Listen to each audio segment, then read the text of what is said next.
Good evening बेटा। आज हमारा दिनचर्या का हम सेकंड भाग लेंगे। जो हमारा सेकंड चैप्टर है स्वस्थ वित्त का दिनचर्या, उसका जो हमने फर्स्ट पार्ट किया था, आज उसका हम सेकंड पार्ट करेंगे। एक मिनट। सबसे पहले किसी भी, अगर हम बात करें, हम भी रूटीन में हमारे बचपन से मदर फादर हमें क्या बोलते हैं कि सुबह जल्दी उठो, सुबह जल्दी उठो। क्यों? वो चाहे साइंटिफिकली उस चीज को ना समझा पाए, बट वो ये चीज हमारे कहें कि हमारी एक जीवन दिनचर्या में ऑलरेडी है, हमारी जीवनचर्या में है। हमारे दादा दादी ने अपने मदर फादर को कहा, हमारे मदर फादर को कहा, मदर फादर हमें कह रहे हैं, हम आगे अपने बच्चों को बोलेंगे। और एज ए वैद्य हमें तो पता है उसका रीजन, लेकिन अगर कोई नॉन मेडिको है या कोई वैद्य नहीं भी है, तो वो भी इस चीज पे जोर देता है कि सुबह जल्दी उठो। अब जल्दी उठने का क्या महत्व है, क्या उसको साइंटिफिकली उस चीज से फायदे हैं, क्या उस चीज से हमें पूरी जिंदगी में सुधार मिल सकते हैं, वो हम आज डिस्कस करेंगे इन चैप्टर दिनचर्या। फर्स्ट पॉइंट इज ब्रह्म मुहूर्त। तो ये संकल्पना क्या है? आयुर्वेद के अनुसार दिनचर्या की शुरुआत ब्रह्म मुहूर्ते उच्चिष्टे स्वस्थो रक्षार्थ हम आयुष्य, रक्षार्थम आयुष्य, अर्थात स्वस्थ व्यक्ति को जीवन जीने की रक्षा के लिए ब्रह्म मुहूर्त में उठना चाहिए। ये आचार्य वाग्भट ने कहा है अष्टांग हृदय में सूत्र स्थान में कि स्वस्थ व्यक्ति को अपने जीवन की रक्षा के लिए, कितनी बड़ी बात कही है, जीवन की रक्षा मतलब व्यक्ति को अपना दीर्घायु, इसका अगर हम दूसरी तरह से वर्ड निकालें जीवन की रक्षा से, कि हमारी दीर्घायु का कोरिलेशन डायरेक्ट ब्रह्म मुहूर्त में उठने से है। हमारे जितने भी माइथोलॉजिकल गुरु हैं, जितने भी हमारे इस तरह की वो हैं पॉजिटिव थिंकर या वक्ता, वो सभी लोग इस चीज पे जोर देते हैं कि हमें ब्रह्म मुहूर्त में उठना चाहिए।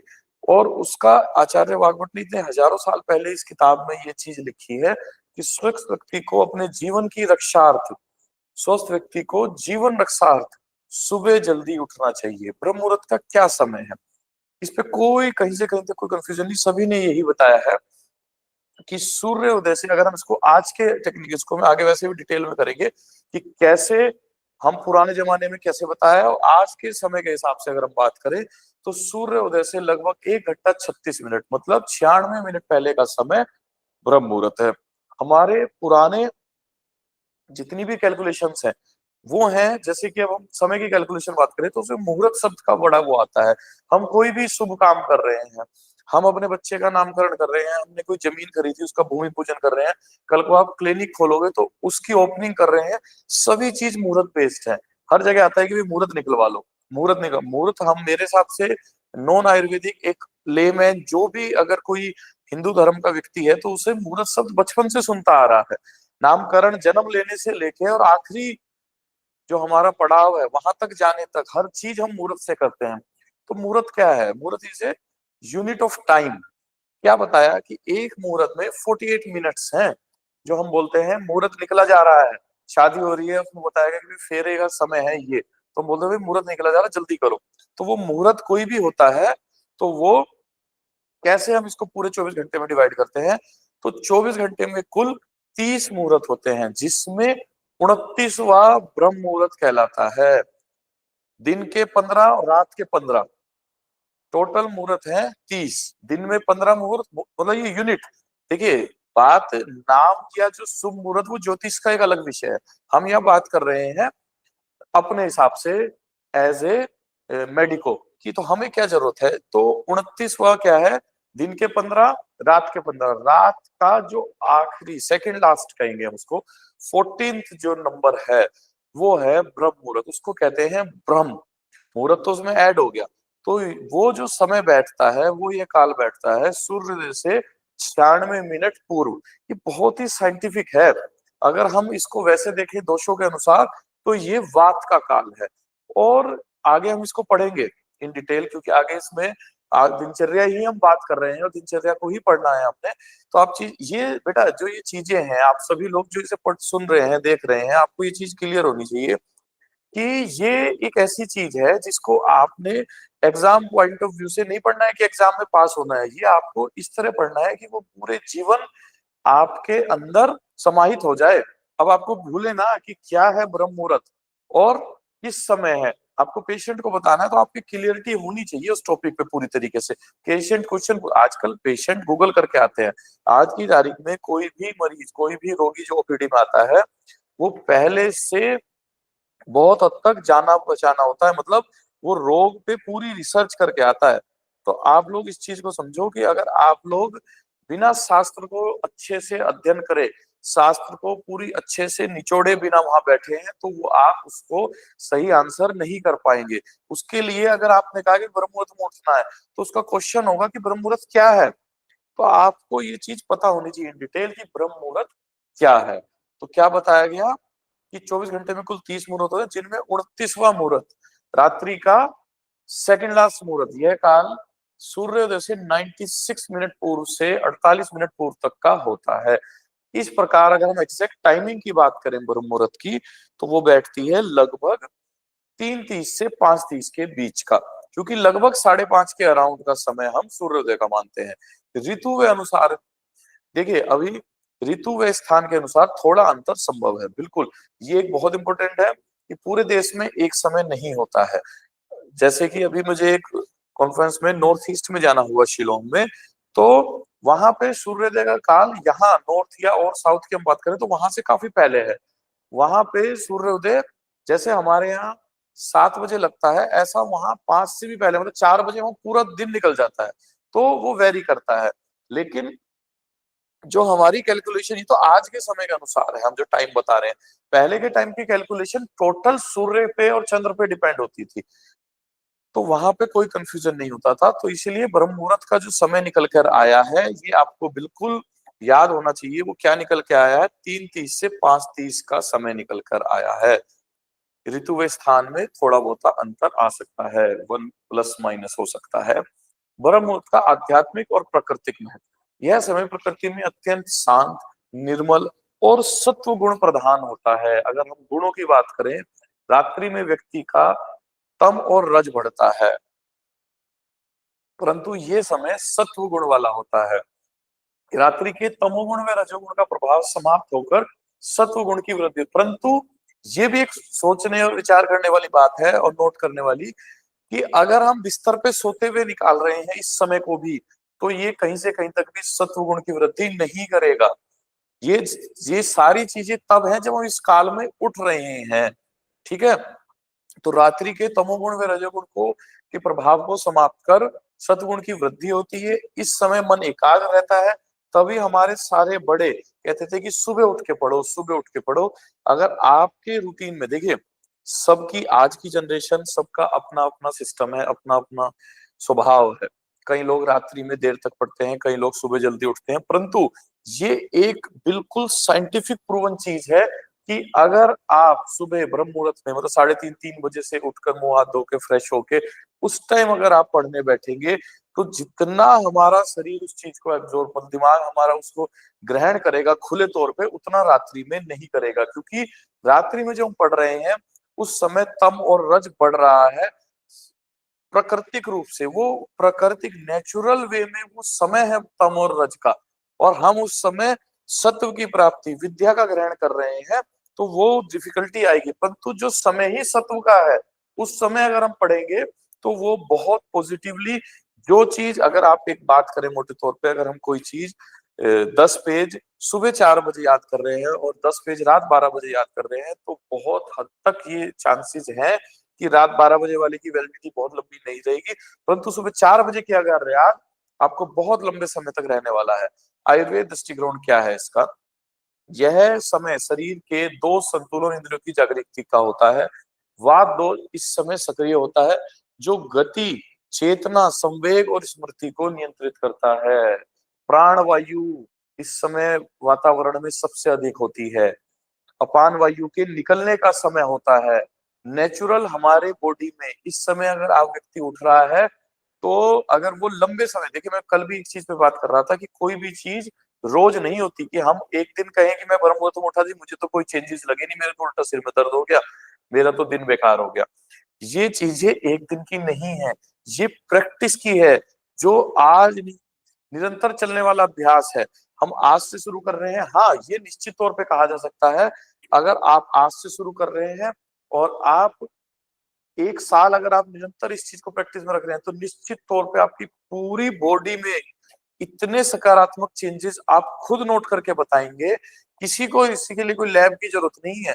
आज जो आपका जीवन है और जो ब्रह्म मुहूर्त में उठने के बाद अगले 1 साल तक अगर आप उसको फॉलो कर पाए, तो जो आपका जीवन होगा उसमें बहुत बड़ा चेंज आ चुका होगा। ठीक है। तो वात का समय मैंने भी पहले भी बताया था कि ये वात का काल है, इसीलिए इस समय अपान वायु पर निकलना है। ये इस समय अगर हम समय से हम सोच के लिए जा रहे हैं, मल उत्सर्ग कर रहे हैं, इस समय हम मलों को निकाल रहे हैं, तो वो बहुत इजी वे में निकल रहा है। कॉन्स्टिपेशन होने का बहुत बड़ा रीजन है लेट लाइट तक जागना और सुबह देर तक सोना। हम वात के समय में मलों को नहीं निकाल रहे हैं, हम वो समय बिल्कुल गवा चुके। तो ये आयुर्वेदिक दृष्टिकोण है ब्रह्म मुहूर्त का।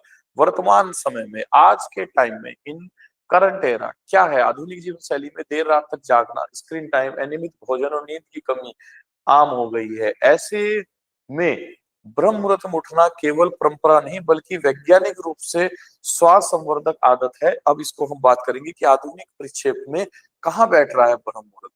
ब्रह्म मुहूर्त जागने के प्रमुख लाभ। आप उस काल में अगर जाग रहे हैं तो उसका क्या इफेक्ट होगा आपकी हेल्थ पे, आपकी बॉडी पे, आपकी फिजिकल और मेंटल दोनों तरह की हेल्थ पे।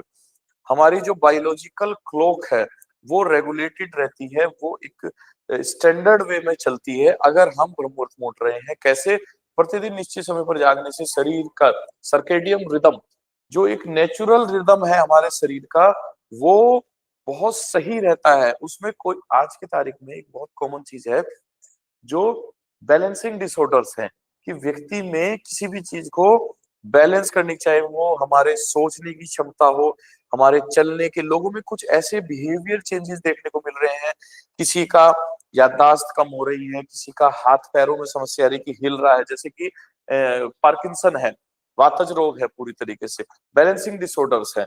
वो इसलिए इस तरह की चीजें बहुत बढ़ रही हैं, कब्जवात जैसी समस्याएं, क्योंकि हम लोग रात को देर तक सो रहे हैं, देर से सो रहे हैं और सुबह देर से उठ रहे हैं। तो हमारा जो बायोलॉजिकल क्लॉक है, जो हमारा सर्केडियम रिदम है, वो पूरा डिस्टर्ब्ड है। इससे क्या होता है? पाचन, हार्मोन का स्राव, नींद और ऊर्जा स्तर स्थिर रहते हैं। आज से 40-50 साल पहले के टाइम तक जो हार्मोनल डिसऑर्डर्स हैं वो बिल्कुल भी नहीं होते थे, बिल्कुल भी, ना मेल्स में ना फीमेल्स में। परंतु ये इतनी ज्यादा इसलिए बढ़ रहे हैं क्योंकि हमारी पूरी बायोलॉजी, देखिए जो हार्मोन्स हैं वो बहुत ही माइन्यूट डोज में सिक्रीट होते हैं, परंतु उनका काम बहुत बड़ा है और वो डायरेक्ट हमारी बॉडी के नेचर पे डिपेंड करते हैं। अगर हम नेचुरल जीवन जी रहे हैं, प्राकृतिक जीवन जी रहे हैं, तो सभी चीजें पूरी तरीके से बैलेंस्ड है।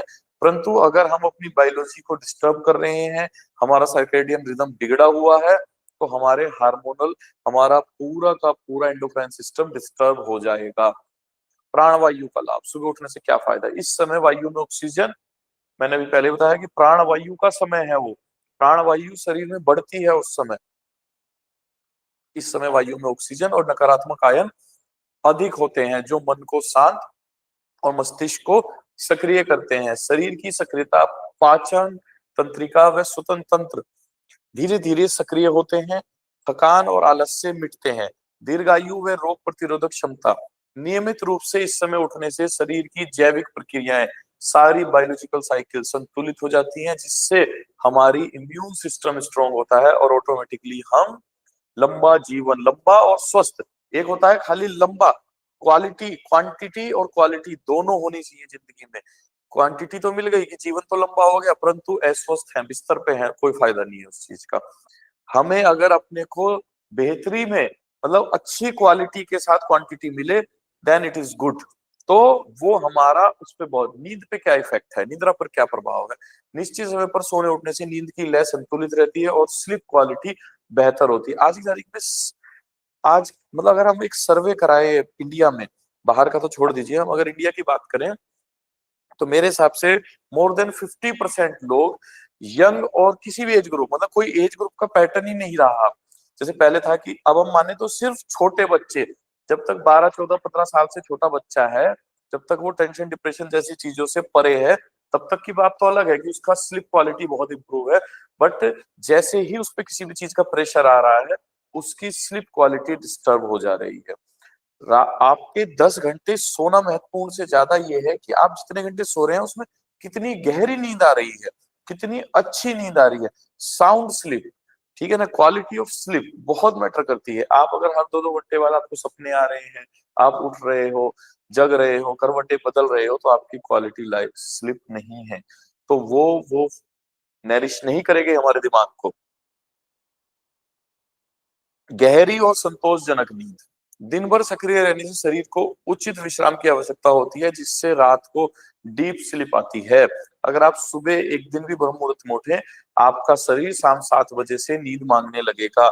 और अगर आपका ये साइकिल बना, तो आप कितना भी जरूरी कार्य होगा, आप ऑटोमेटिकली शाम ब्रह्म जो हमारे बताया सूर्य अस्त से पहले भोजन लेना, आपकी पूरा दिन एक सिस्टम में आ जाएगा सिर्फ ब्रह्म मुहूर्त में उठने से। ठीक है ना, तो डीप और सेटिस्फैक्टरी नींद आनी है। अनिद्रा में कमी, अनिद्रा तो ऑटोमेटिकली कम हो जाएगी, अनिद्रा तो बचेगी ही नहीं। इफेक्ट ऑन अलर्टनेस, कितनी इंपॉर्टेंट चीज है। चेतनता, जो हमारा आत्मा है उसका उसका जागृत कितनी है। वो आत्मा सब में है लेकिन जागृति का भाव कम है, सोई हुई है वो। तो अलर्टनेस कैसे आ रही है, ब्रह्म मुहूर्त में उठने से आ रही है। सत्वगुण की वृद्धि होगी, मानसिक सजगता बढ़ेगी, निर्णय क्षमता में सुधार होगा, व्यक्ति का डिसीजन मेकिंग पावर बढ़ती है।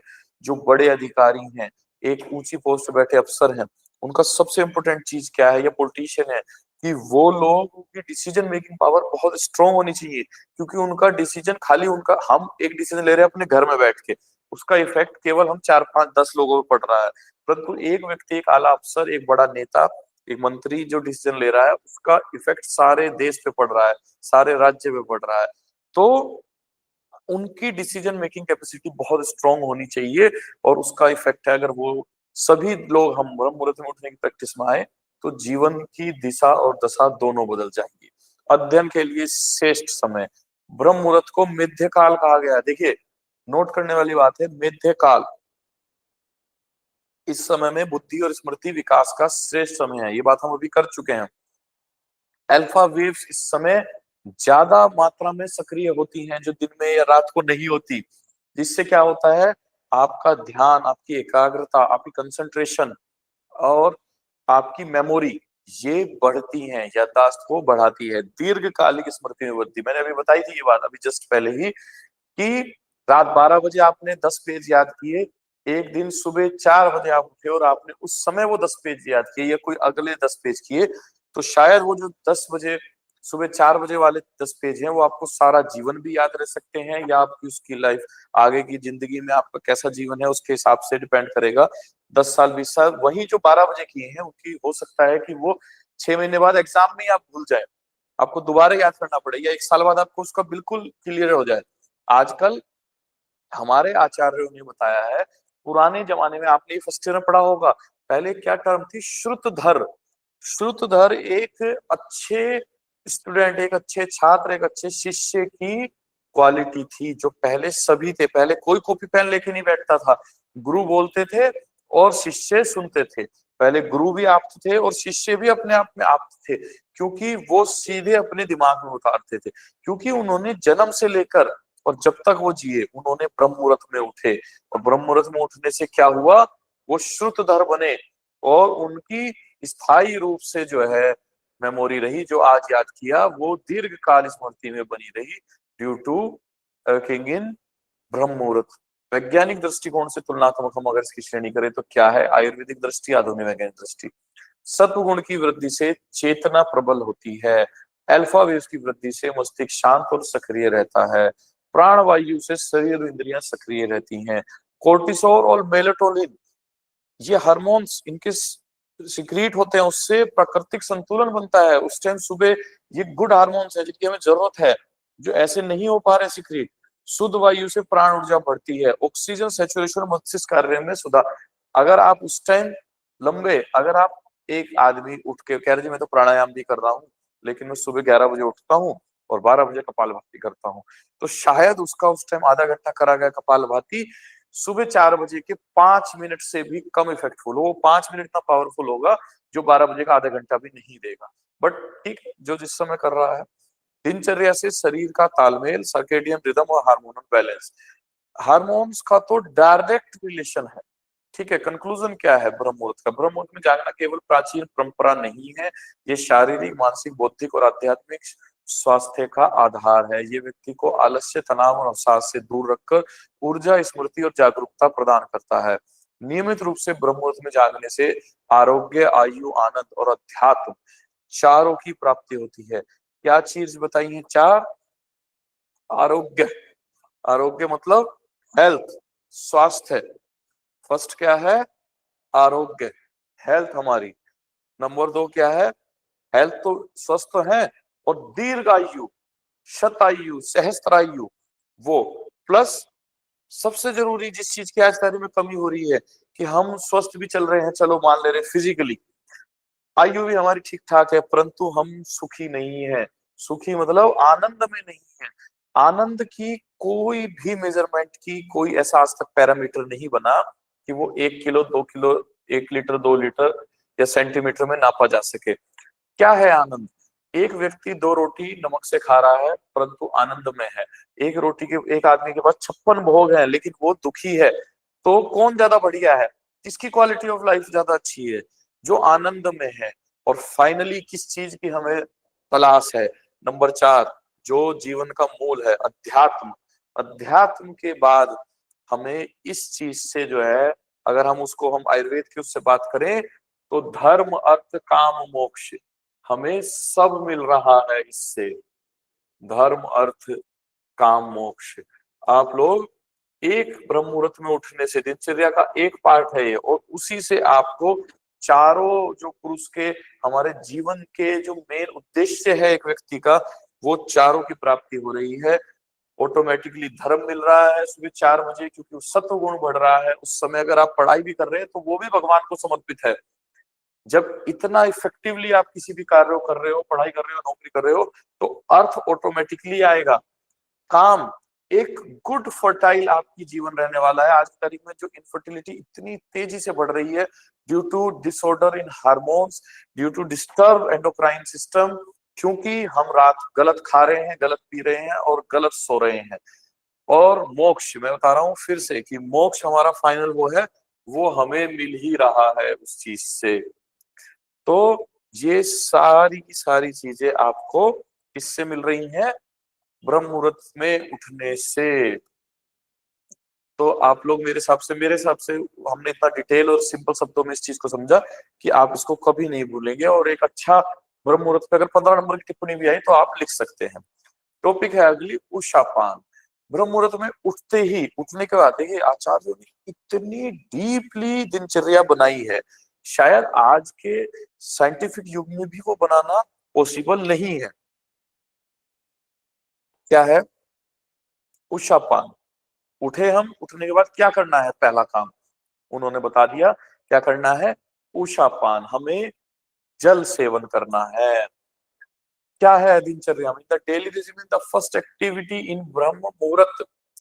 ब्रह्म मुहूर्त में उठने के बाद वेकिंग, सबसे पहली एक्टिविटी क्या है? ये तो हमने बात कर ही लिया अभी, ब्रह्म मुहूर्त में उठना है। और waking up early in the morning before sunrise. ये थोड़ा इंट्रोडक्शन जो है ब्रह्म मुहूर्त का ही है, क्योंकि उषा पान का डायरेक्ट लिंक ब्रह्म मुहूर्त से है। ये फर्स्ट इसका जो है तो अभी हम पढ़ के आ रहे हैं, उसको छोड़ते हैं। हम अब बात करते हैं कि उषा पान क्या है। यहाँ सब वही चीज बताई है जो अभी हम पढ़ के आए हैं कि 15 मुहूर्त जो है दिन के होते हैं, 15 मुहूर्त रात के होते हैं, टोटल 30 मुहूर्त होते हैं। और 14th मुहूर्त नाइट का सेकंड लास्ट मुहूर्त, 30 मुहूर्त, 15 मुहूर्त है रात के, तो जो 14th मुहूर्त है वो कहलाता है ब्रह्म, और मिला के बोलते हैं ब्रह्म मुहूर्त। तो इस पीरियड में जो आदमी उठता है उसकी हम पूरा डिस्कशन कर चुके हैं कि क्या क्या होता है। तो क्या ये सब वही चीज है जो अभी हमने पढ़ी है? तो व्हाट इज उषापान, हम बात करते हैं उषापान क्या है। तो आचार्य भाव मिश्र, जिन्होंने भाव प्रकाश नाम की एक बहुत अद्भुत ग्रंथ लिखा है, उनके जो लेखक हैं, उनको जो जिन्होंने उसे पिरोया है अपने शब्दों में, आचार्य भाव मिश्र, वो क्या क्या बता रहे हैं कि उषा पान क्या है? उषा मीन्स डॉन और the time just before sunrise. जो ब्रह्म मुहूर्त का समय है वो उषा काल है, और पान मतलब means to drink. Therefore, Ushapan means to drink water early in the morning before sunrise or during ब्रह्म मुहूर्ता। तो उठने के बाद उषा काल, उषा काल कौन सा है? सूर्य उदय से पहले का समय। आप कभी गलती से अगर उठे हो, जो भी जना इस वीडियो को देख रहा है, अगर वो व्यक्ति कभी उठा हो तो आप उषा काल को महसूस करें। इतना सुंदर चिड़ियां चहचहा रही होती हैं, दिन हल्का हल्का सा, रोशनी निकलनी हल्की हल्की उसमें निकल रही होती है। प्रकृति की अद्भुत जो चीज हम पेंटिंग्स में देखते हैं वो उस टाइम नेचर दिखा रही होती है।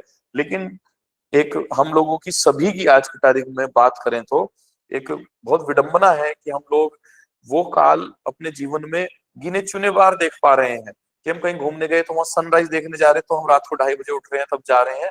परंतु बहुत जने ऐसे हैं, जितने भी आप पुरुष हैं आज की तारीख में भी, माइथोलॉजिकल जितने भी किसी भी धर्म के व्यक्ति हो, सिख धर्म हो, हिंदू धर्म हो, मुस्लिम धर्म हो, सभी के जो आचार्य हैं आज भी, वो उसी समय उठते हैं। हर धर्म में पहली प्रार्थना वही समय बताया गया है, ब्रह्म मुहूर्त का। 4 बजे सभी के यहाँ गुरुद्वारे में अरदास होती है, 4 बजे मंदिरों में पूजा अर्चन आरती होती है और मस्जिद में नमाज होती है। तो ये काल उसीलिए सभी धर्मों में बताया, क्योंकि सबको मानना था कि धर्म से अगर जोड़ के समझाएंगे तो व्यक्ति को ज्यादा अच्छा समझ आएगा। सभी में हमने देखा है कि लोग इस तरह के जो पुरुष हैं, जो आप पुरुष हैं, जो किसी भी धर्म से रिलेटेड है, वो रात को 2:30 बजे 3 बजे, जो हम रात बोल रहे हैं उनके लिए वो सुबह का समय है।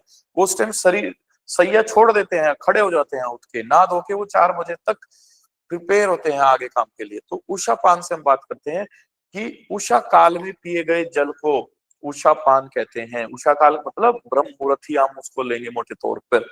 जस्ट वैसे इसको हम सूर्योदय से पहले का समय भी ले सकते हैं।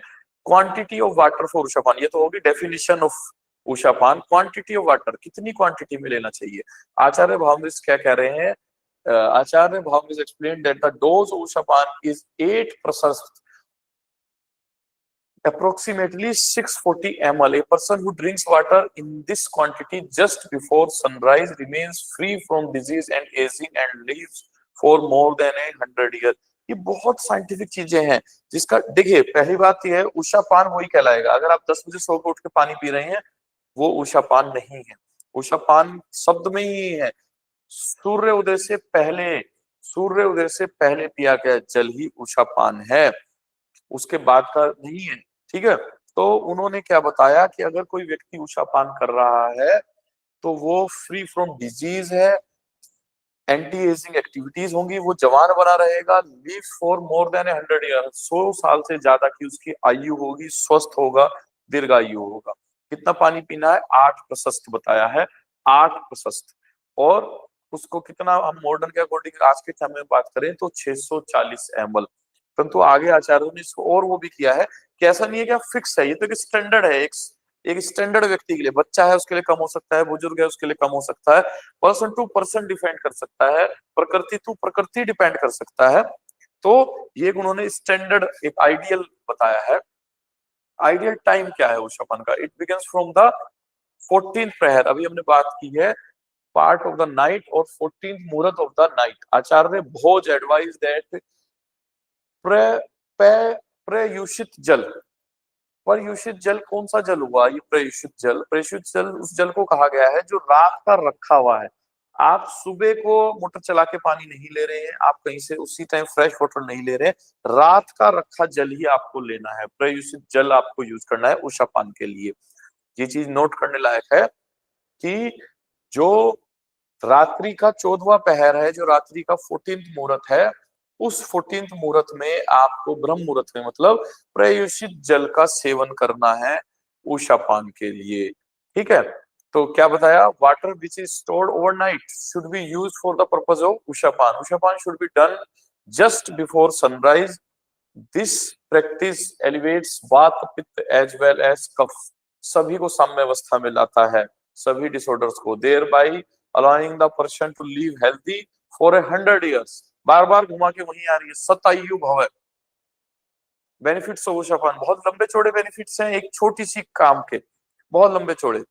अर्थ, शोथ, ग्रहणी, ज्वर, जठर जरा, जितने भी प्रकार के एब्डोमिनल डिसऑर्डर है, कुष्ठ, all type of skin disease, मेदो विकार, मूत्र घात, हमारा जो जितने भी हमारे ब्लीडिंग डिसऑर्डर है, अस्रपित है, श्रवणगत जो हमारे जितने भी पूरे सर्वांगत शिरा रोग हैं, disorder affecting the year, throat and head, सर्वांग शिरा रोग, पूरे संपूर्ण शिरा रोग जो है, श्रोणी शूल, नेक पेन, सर्वाइकल अक्षी रोग, उषापान आल्सो एलिवेट्स। क्या क्या इन्होंने, मतलब आप देख रहे हैं कितना बड़ा डिटेल आचार्य ने बताई है, इतनी लंबी चौड़ी लिस्ट है इस समय उठने के और जल पीने के फायदे।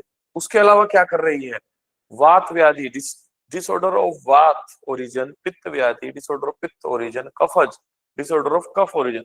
मतलब ये तो एक स्पेसिफिक उन्होंने दी है, परंतु पहले क्या बोल दिया कि व्यक्ति शतायु भवे, स्वस्थ रहेगा, हेल्दी रहेगा और दीर्घायु वो करेगा, तो उसका मतलब तो संपूर्ण ही शरीर पे कार्य कर रहा है। अदर बेनिफिट्स ऑफ उषापान क्या है, drinking water as soon as you wake up before sunrise can help to flush the toxins of your body. रात भर के जो भी टॉक्सिन्स बॉडी में इकट्ठे हुए हैं सबको बाहर निकाल देगा। It helps to improve body metabolism. Metabolism स्वस्थ है तो आप पूरी तरह स्वस्थ हो। हम इस बात पे लगभग डेली स्वस्थ तक जितने लेक्चर हुए रोज बात कर रहे हैं कि पेट सभी रोगों का जनक है। तो अगर आपका जो है जठर आपका प्रॉपर काम कर रहा है तो आपका पूरा शरीर ठीक काम करेगा। In those suffering from constipation it can induce bowel. देखिए कॉन्स्टिपेशन तो मैं कह रहा हूं ये शब्द पुराने जमाने में था ही नहीं, ये शब्द आधुनिक काल में आया, क्योंकि हम लोगों ने, मतलब ऐसा नहीं, आचार्यों ने तो रोग सब बताए हैं जो थे या नहीं थे, परंतु मैं इसलिए कह रहा हूं कि पहले सभी लोग ब्रह्म मुहूर्त में उठ रहे थे, सभी लोग उषापान कर रहे थे, तो इस तरह की समस्याएं थी ही नहीं। और आज इतनी क्रोनिक डिजीज है कि हर घर में अगर 10 किसी का 6 जनों का परिवार है तो बच्चों में, हमने ओपीडी में ऐसे छोटे छोटे बच्चे आ रहे हैं 10 से 12 साल के, एक तो वेस्टर्न स्टाइल का टॉयलेट यूज कर रहे हैं। इंडियन स्टाइल का टॉयलेट हमारे शास्त्रों में वर्णित जो हमारा मल त्याग करने का आसन है वो ही हमारे इंडियन स्टाइल पे टॉयलेट पे बैठने की क्रिया है। तो मलासन हम कर रहे हैं ओरिजिनली, तो ऑटोमेटिकली कॉन्स्टिपेशन रहेगा ही नहीं।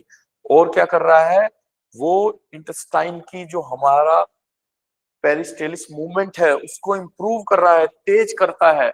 उस पोजीशन में अगर हम बैठते हैं और उषापान करते हैं तो वो हमारी इंटेस्टाइन की गति को बढ़ाता है जिससे गंदगी बाहर निकलती है। Drinking water in the morning reduce calories intake during breakfast thus helping in weight management, मोटापा खत्म करता है। It is also beneficial to keep the body well hydrated, पूरे दिन आदमी हाइड्रेटेड बना रहता है सुबह आधा लीटर पानी पी लेने से। It is also beneficial to keep the body well hydrated as it is positive effect on the brain and can reduce mood fluctuation and fatigue। Mood fluctuation, आप ये चीज आजमाई हुई है, हमने तो बहुत बार इस चीज को वो किया है अपने ऊपर आत्मसात कि हम सुबह जब कभी कभी डिस्टर्ब हमारे साथ सभी के साथ होता है, कोई भी व्यक्ति, मतलब आज के एरा में बहुत समस्याएं हैं जीवन में, तो परंतु जब आप रेगुलरली उठ रहे होते हैं ना इस काल में, तो आप पूरे दिन एनर्जेटिक बने रहते हैं, आप में एनर्जी। और जो क्रोध, एंगर मैनेजमेंट है, मूड एलिवेशन है कि एकदम से गुस्सा, एकदम से दुखी हो जाना, एकदम से रोना, ये चीजें नहीं होती जो व्यक्ति उस काल में उठ रहा है, उषापान कर रहा है उनमें। थकावट तो रहती ही नहीं है, मैं फिर बता रहा हूँ ना, पूरे दिन आदमी फ्रेश महसूस करता है। उषापान also has positive benefits on the immunity and skin health. ये एक समरी है क्या क्या चीजें फायदा है, क्या सावधानियां रखनी चाहिए, स्पेशल प्रिकॉशंस क्या है जल ग्रहण करने में। Do not drink very cold water, ठंडा पानी तो पीना ही नहीं है, ठंडा तो पीना ही नहीं है, उसका फायदा नहीं नुकसान होगा। आपको हमेशा गुनगुना ल्यूक वार्म वाटर ही हमने उषा काल में पीना है। उषा पान में हमें कभी भी शीतल जल नहीं पीना है, हमेशा कैसा पानी पीना है, गुनगुना। हमें हमेशा गुनगुना पानी पीना है। Heart and kidney patient should drink a limited amount of water and only as advise by the physician. आपको अगर कोई किडनी हार्ट डिजीज है किसी को, तो आप उसको ऐसे प्रिस्क्राइब नहीं करेंगे without check the all reports and situation of patient. और उसमें हमें पेशेंट की जो डोज है जो हमने भी स्टैंडर्ड की उसको भी उस पर एक बार चेक करना होगा पेशेंट की कंडीशन के अनुसार, क्योंकि वहां कई बार ज्यादा पानी नुकसान दे जाता है। Do not force yourself to drink excessive amount of water. एक ही लाइन में इतना कंक्लूसिव पार्ट आ गया। 650 ml उन्होंने स्टैंडर्ड बताया, लेकिन ऐसा नहीं, हर व्यक्ति का अलग अलग शक्ति है। कई जने 1 लीटर भी पी लेते हैं, बहुत जने ऐसे हैं कि सुबह को वो 1 लीटर पानी पीते हैं फिक्स, और कई जने ऐसे हैं जिनके लिए आधा लीटर पीना भी बहुत मुश्किल है। तो आपको प्रेशराइज नहीं करना, इजीली जितना पी सके वो पीना है। ये हुआ उषा पान। तो मेरे हिसाब से उषा पान जैसा टॉपिक, जो अगर आप पूरी तरीके से दिनचर्या पे एक डिटेल्ड क्वेश्चन आता है तो वहां आपको पूरी कहानी लिखने की जरूरत नहीं है। वहां आपको देखिए, ये जो पूरा इन डिटेल पढ़ाने का जो हमारा मकसद है, वो सिर्फ इतना है कि आपको उसका महत्व भी पता चले। उस पे अकेले उषा पान पे इतना बड़ा क्वेश्चन नहीं आएगा, 5 नंबर से ज्यादा की टिप्पणी नहीं आती जनरली, परंतु आपको पता तो होना चाहिए आपके पास रोगी आ रहा है, आप एक अच्छे वैद्य कैसे बनेंगे। हमें खाली एग्जाम में पास नहीं कराना है, हमारा मोटिव है कि आपको एक अच्छे प्रैक्टिशनर बनाना है। कल को एक समाज में एक ऐसा वैद्य खड़ा करना है जिसको पूरी चीजें शास्त्र का एक एक पॉइंट क्लियर हो, अकॉर्डिंग टू मॉडर्न और अकॉर्डिंग टू आयुर्वेदा बोथ। ठीक है ना। तो प्रातः काल में मल त्याग। नंबर 3 क्या आ गया, ब्रह्म मुहूर्त में उठे, उषा पान किया, और फिर क्या करना है, हमने मल का त्याग करना है। तो मल के त्याग में कैसे क्या है उसकी इंपोर्टेंस वो पढ़ते हैं हम। इंपोर्टेंस मल त्याग, ये तो वो ही हो गया। वात काल क्या है, आयुर्वेद के अनुसार दिन को 3 भागों में बांटा गया है, कफ काल, पित्त काल, वात काल। अभी हम बात कर चुके। दिन हो या रात हो, ये समय दोनों टाइम कॉमन है। प्रातः के 6 से 10 और साय के 6 से 10, जो ये समय है ये कफ का काल है, जो हम अभी जिस समय में है। दोनों समय, दिन का 10 से 2 मतलब सुबह का, और रात का 10 से 2 कौन सा काल है, पथ का, पित्त का काल है। और 2 से 6 बजे आफ्टरनून के, और 2 से 6 बजे रात्रि के कौन सा काल है, वात का काल है। और ब्रह्म मुहूर्त कब आ रहा है, ब्रह्म मुहूर्त आ रहा है सुबह 3:30 बजे से 5:30 के लगभग का। तो वो कौन सा काल हुआ, पूरी पूरी तरीके से वात का काल हुआ। अभी हम उस पर डिटेल पढ़ के आ रहे हैं जस्ट ब्रह्म मुहूर्त वाले कॉन्सेप्ट में। तो प्रातः 3 बजे से 6 बजे के बीच का समय वात प्रधान काल माना जाता है। इस समय शरीर में घूमने, गति, शुद्धि, निष्कासन से जुड़ी प्रक्रियाएं अधिक सक्रिय, इसीलिए मॉर्निंग में रनिंग का इतना महत्व बताया गया है, प्राणायाम का महत्व बताया गया है, एक्सरसाइज का बताया है, योग आसन का बताया है, सूर्य नमस्कार का बताया है। वो सुबह सभी कार्य सुबह, क्योंकि उस टाइम वात ऑलरेडी एक्टिव है, शरीर चाह रहा है, उसको हम बिस्तर पे सुला रहे हैं, जबकि शरीर का नेचर वेग आ रहा है कि उसे घुमाओ, उससे कार्य कराओ, सुबह को कुछ ना कुछ उससे फिजिकल वर्क कराया जाए। वो नेचुरल टाइम है। कफ के काल में आप वात का, आप उससे कफज काल में और उसे दौड़ा रहे हैं, तो शरीर का नेचर उस टाइम जल्दी थक जाएगा, वो नेचुरली उस समय के लिए वो कार्य नहीं बना है। परंतु इसीलिए बायोलॉजिकल क्लॉक पूरी तरह से डिस्टर्ब है, कोई समय किसी का नहीं निश्चित कर रहे हैं हम। ठीक। तो गति, शुद्धि और निष्कासन सभी चीजों के लिए ये परफेक्ट टाइम है। मल त्याग उत्पादक मुख्य दोष क्या है, वात, मल का गमन, धारण और निष्कासन वात दोष के नियंत्रण में होता है, इसलिए वात काल में मल त्याग स्वाभाविक रूप से सुगम होता है। प्रातः काल में मल त्याग का महत्व, शरीर में प्राकृतिक रिदम, एक जो हमने सर्कैडियन साइकिल अभी पढ़ी, रात भर पाचन हो चुका होता है, प्रातः काल में आंतों की पेरिस्टेलिक मूवमेंट अधिक रहती है। अभी हमने पढ़ा वात की, ये पेरिस्टेलिक मूवमेंट किसकी वजह से है, ड्यू टू वात, क्योंकि वात का मूवमेंट, अपान वायु इतनी तेजी से कार्य करे। प्राण वायु नेचर में अवेलेबल है, और अपान वायु शरीर से बाहर निकलने के लिए जो हमारी इंटेस्टाइन की जो पेरिस्टेलिक मूवमेंट है उसको इंप्रूव तेजी से बढ़ा। और हम तो मैक्सिमम 99% इंडियंस तो पेरिस्टेलिक मूवमेंट को खो देते हैं, इसीलिए कॉन्स्टिपेशन है, इसीलिए दवा खा के जाना पड़ रहा है, क्योंकि इंटेस्टाइन स्लो हो चुकी है उस समय जब हम जा रहे हैं। तो मल का उत्सर्जन पूरा नहीं हो रहा, पेट पूरा खाली नहीं हो रहा, इतना जोर लगाने पर भी थोड़ा मोशन हो रहा है। और उससे हो क्या रहा है, जोर ज्यादा लगाएंगे तो क्या होगा, फिसर, स्टूला, हेमराइड्स, पाइल्स, ये दिक्कतें इतनी कॉमन इसलिए हो रही हैं क्योंकि हम जोर लगा रहे हैं, लंबे समय तक बैठ रहे हैं। आप इंडियन स्टाइल के टॉयलेट में जाओगे, आप 2 से ढाई मिनट में फ्रेश हो जाएंगे।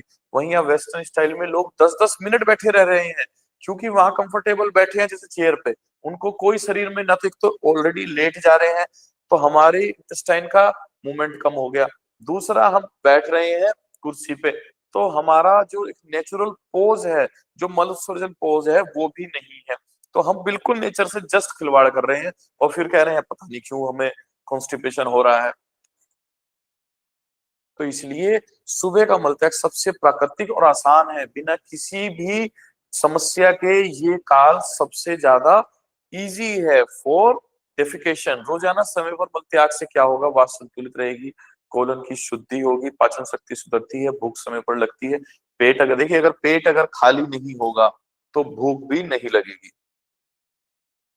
और अगर सुबह ही एक बार में आपका पेट पूरी तरह से खाली हो गया तो भूख ऑटोमेटिक लगेगी। दिन भर व्यक्ति हल्कापन और सक्रियता, कॉन्स्टिपेशन के बहुत मरीज जो हम देखते हैं, मैक्सिमम लोगों की एक ही शिकायत होती है कि पूरे दिन लेथार्जीनेस, पूरे दिन उनको काम करने की शक्ति नहीं रहती, घूमना फिरना। इस टाइम तक तो छोड़ो, वो सुबह उठ के फ्रेश महसूस नहीं कर रहे। वो सुबह को 6 बजे 7 बजे, 6-7 बजे तो उठ ही नहीं रहे, जब भी उठ रहे हैं रात भर की नींद पूरी करके भी वो फ्रेश महसूस नहीं कर रहे, due to constipation, due to difficulty in मल त्याग। दिन भर उनको भारीपन रहेगा। यहाँ पे क्या फायदा बताया है कि दिन भर हल्कापन रहता है, सक्रियता बनी रहती है। सुबह मल त्याग न होने की स्थिति में होने वाले रोग, ये भी पढ़ने बड़े जरूरी है, तभी उस चीज का फायदा होगा। अपक्व दोषों का संचय होता है। आम आमज विकार, इतने सारे आमज विकार हैं जिनका आप डिटेल्ड में पढ़ सकते हैं, जिनको, जैसे अगर हम मोटे तौर पे घर घर होने वाली जो समस्या है उसको देखें, ऑटो इम्यून डिजीज। तो ऑटो इम्यून डिजीज जो है वो इतनी कॉमनली हो रही है ड्यू, और उसका क्या है, अगर हम बात करें रूमेटॉइड आर्थराइटिस, एक बहुत कॉमन ऑटो इम्यून डिजीज है जो बहुत ज्यादा मिलता है, और जिसको आयुर्वेद में आम बात बताया, परंतु मॉडर्न वाले उसको ऑटो इम्यून डिजीज की कैटेगरी में रखते हैं।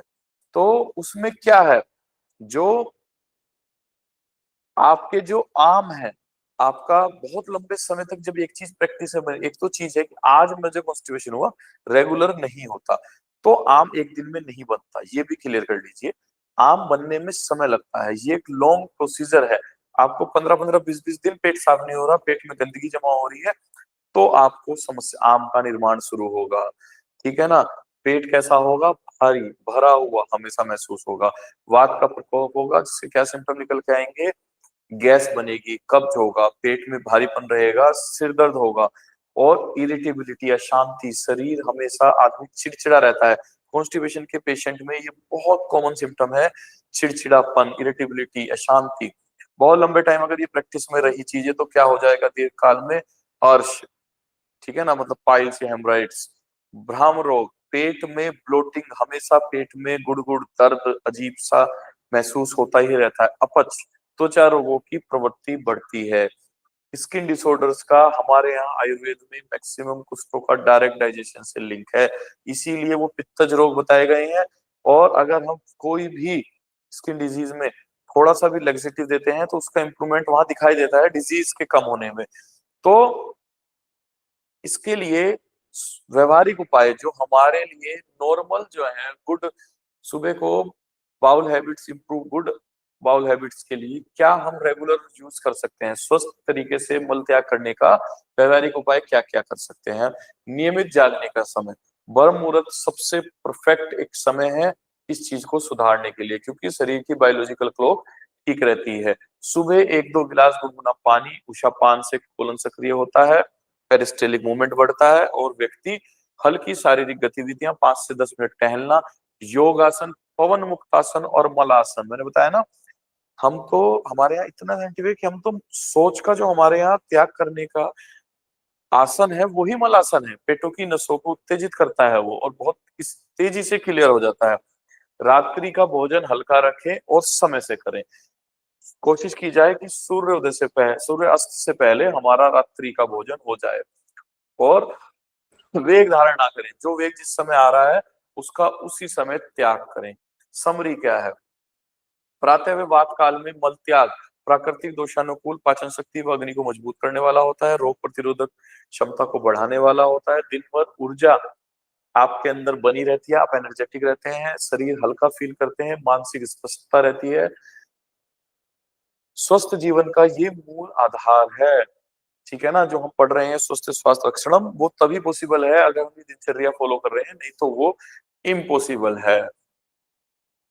मुख प्रक्षालन, ये इसके बाद का स्टेप है। आपने सुबह उठे, ब्रह्म मुहूर्त में उठने के बाद आपने क्या कार्य किया, उठने के बाद आपने सर्व से प्रथम गर्म पानी पिया, उषा पान जिसको हमने कैटेगराइज किया, उसके बाद हमने क्या किया, मलों का त्याग किया।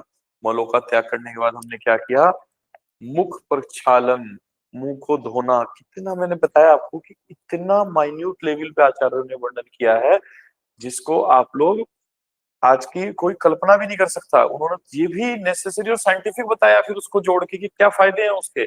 तो क्या बताया, मुख प्रक्षालन। मुख प्रक्षालन जो है आयुर्वेद की दिनचर्या। फेस वॉश आज की तारीख में बहुत कॉमन है, ये तो लड़के लड़कियां बहुत ध्यान देते हैं क्योंकि उनका वो ये नहीं समझ रहे इसका क्या साइंटिफिक महत्व है। चाहे वो बाहर निकलते समय ही करें, लेकिन मुख प्रक्षालन आज की तारीख में सभी करते हैं, लेकिन समय से करना, उसी समय करना। ब्रह्म मुहूर्त में उठे, उषापान किया, मलों का त्याग किया, उसके बाद हमें अत्यंत आवश्यक है मुख प्रक्षालन। फेस वॉश कैसे करना है, मुख प्रक्षालन आयुर्वेद की दिनचर्या में महत्वपूर्ण है। इसमें प्रातःकाल आवश्यकता अनुसार दिन में चेहरे की नियमित सफाई की जाती है जिसमें त्वचा स्वच्छ, ताजा और रोग मुक्त बनी रहती है। आधुनिक युग में इसी प्रक्रिया को फेस वॉश, क्लेंजर आदि रूप मुंह को क्लीन करना है। आयुर्वेद में मुख प्रक्षालन का महत्व क्या है, मुख प्रक्षालन केवल सौंदर्य के लिए नहीं बल्कि स्वास्थ्य के लिए भी आवश्यक है।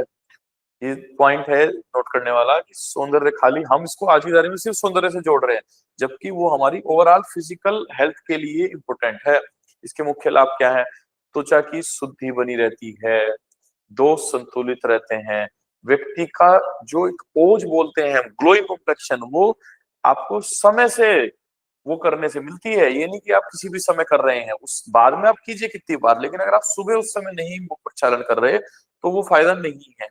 नेत्र, नासिका और ओष्ठ, क्योंकि किसी भी तरह का इन्फेक्शन, संक्रमण, एलर्जी उसके होने के चांसेस नहीं रहते, तो वो सुरक्षित रहते हैं। मुख प्रक्षालन कैसे करें, सुबह उठकर मुंह धोने से पहले एक बार किसी सूती कपड़े से पहले मुंह साफ करें, अपनी प्रकृति के अनुसार पानी चुने, जैसे हल्का गुनगुना। जनरली यही सबसे स्टैंडर्ड सुबह का टाइम है, चाहे गर्मी सर्दी हो, उस टाइम हल्का सा मौसम में ठंडक रहती है।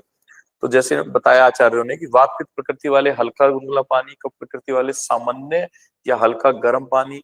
ताम्र पात्र, कोपर में रखा पानी ही, कोपर के बर्तन, ताम्र के पात्र में रखा पानी ही पीना है और ताम्र के बर्तन में रखे पानी से ही मुख प्रक्षालन करना है क्योंकि यह जीवाणुनाशक होता है।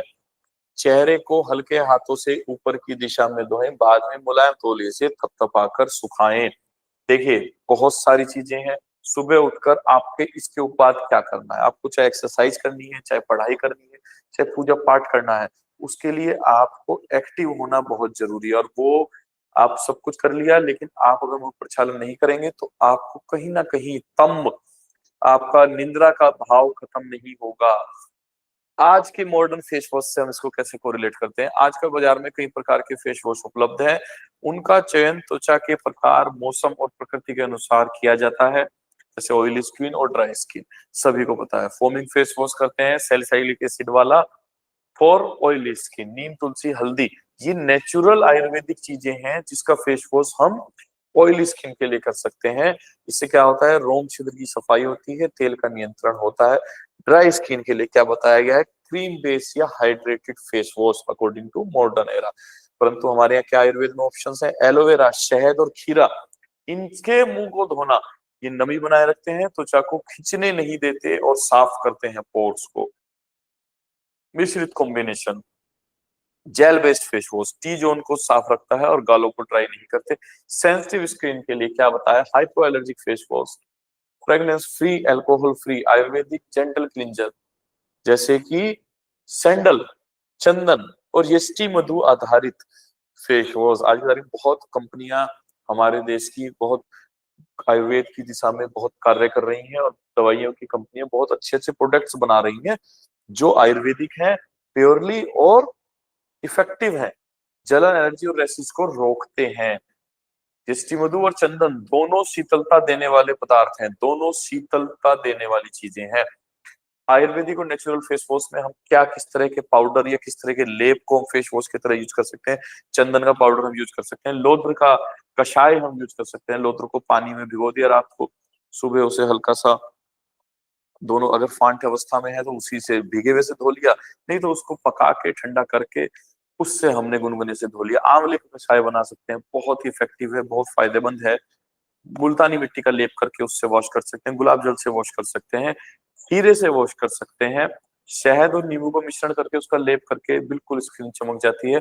एलोवेरा घर में लगा है, बिल्कुल एज इट इज कंडीशन में थोड़ा काट करना है, गूदा निकालना है, मुंह पे लगाना है और सादे पानी से, गुनगुने पानी से साफ कर देना है।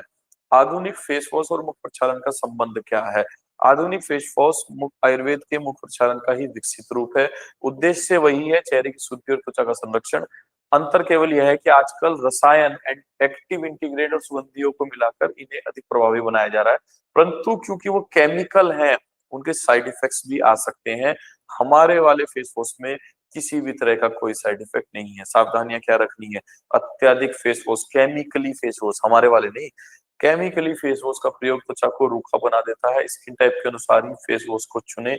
बहुत गर्म पानी से कभी भी, वैसे तो आचार्यों ने जो बताया है स्नान करने के लिए, ऊर्ध्व जत्रुगत, क्लेविकल से ऊपर, जत्रु से ऊपर के भाग पे गर्म पानी डालना ही नहीं है। यदि, परंतु, या फिर आप बिल्कुल सुखोष्ण, गुनगुना जो हम वर्ड यूज करते हैं, ल्यूकवार्म, ऐसा पानी हम यूज कर सकते हैं। यदि एलर्जी हो तो तुरंत उपयोग बंद करें। बहुत गर्म पानी से चेहरा कभी ना धोएं। निष्कर्ष क्या है? मुख प्रक्षालन स्वच्छता, सौंदर्य और स्वास्थ्य की मूलभूत गतिविधि है।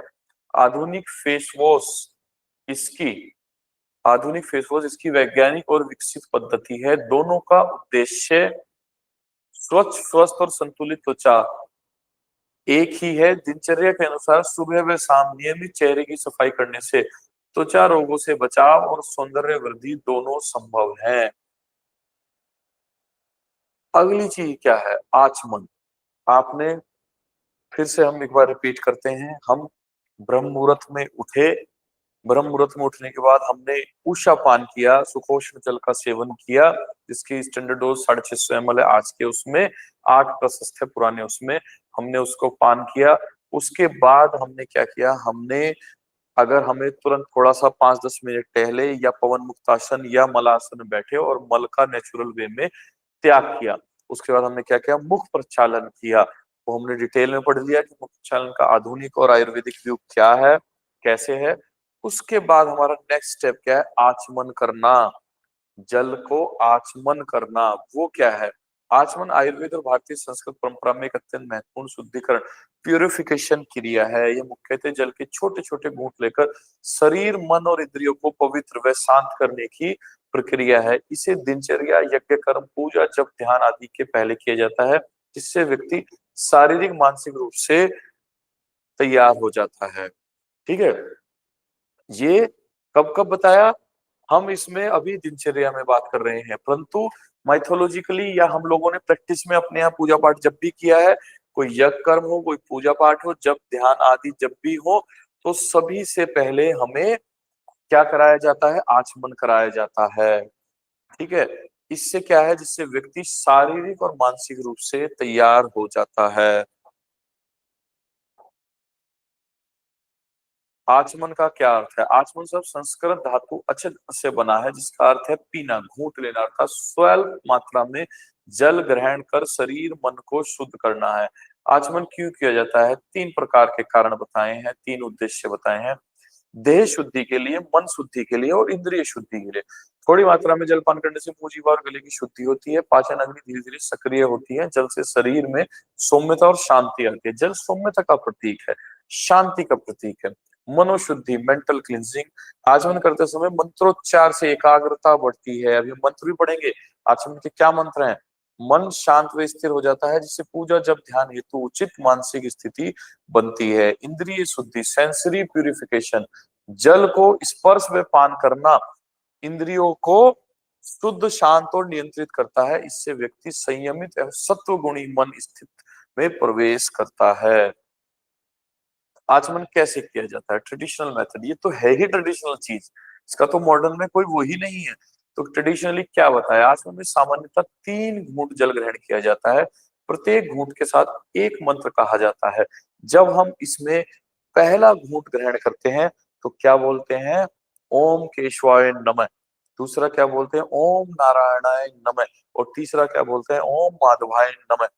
ये हमारे शरीर, मानसिक और इंद्रिय तीनों की शुद्धि कर देता है इतने से।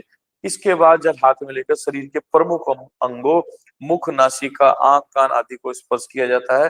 आयुर्वेद की दृष्टि से क्या लाभ है? मुख शुद्धि, दंत एवं कंठ स्वास्थ्य, मन की प्रसन्नता, जलग्रहण से अग्नि मंद न होकर क्रमिक रूप से सक्रिय रहती है, दिनचर्या में सतर्कता और अनुशासित रहता है व्यक्ति।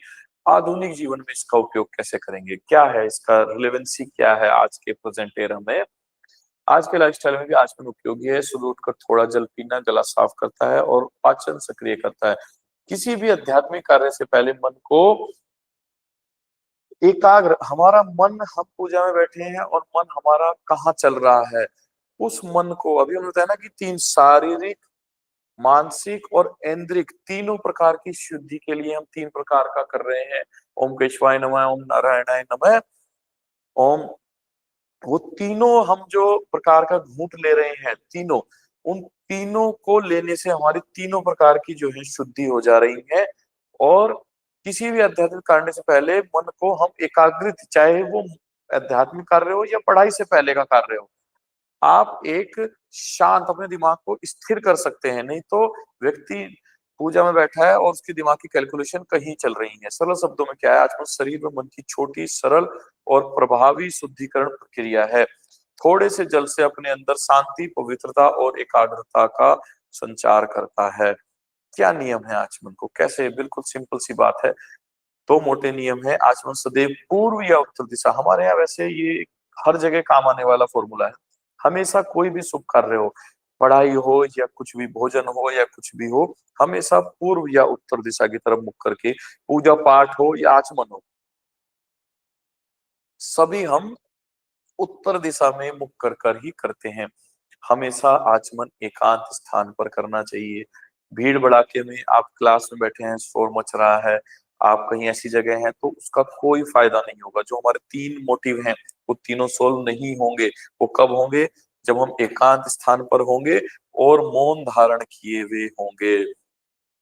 तो आज का जो है, हमने जो अभी, क्योंकि दिनचर्या बहुत बड़ा टॉपिक है, हम इसको एक दिन में पूरा नहीं वो कर सकते, और उसे अगर करेंगे तो फिर वो हम इन डिटेल नहीं कर सकते। तो कुछ भी, कोई भी समस्या है बच्चों, तो आप उसको हम मैसेज कर सकते हैं। कोई भी आपको इसमें कहीं भी इसको समझने में मेरे हिसाब से तो वैसे नहीं आनी चाहिए कि हम कहीं भी दिनचर्या जैसा, एक दिनचर्या एक ऐसी चीज है, मैं फिर बताऊं, ये चैप्टर नहीं है, ये हमारे एक जीवन का अध्याय है, संस्कृत का अध्याय नहीं है। ये हमें आगे पूरे जीवन अप्लाई करना है। वो तभी कर पाएंगे जब उसको समझेंगे डीपली। बोलने से हमने जीवन के 20 साल निकाल दिए। लगभग सब व्यक्ति जो सेकंड प्रो में है वो 18, 19, 20 साल के हैं, और वो व्यक्ति अपने जीवन का इतना समय खो चुका, माँ बाप उसे बचपन से कह रहे हैं, परंतु वो साइंटिफिक नहीं समझ पाया। आज आप इसे करने के बाद इसको साइंटिफिकली समझ रहे हैं और इसके फायदे देख रहे हैं कि क्या इसके बेनिफिट्स हैं।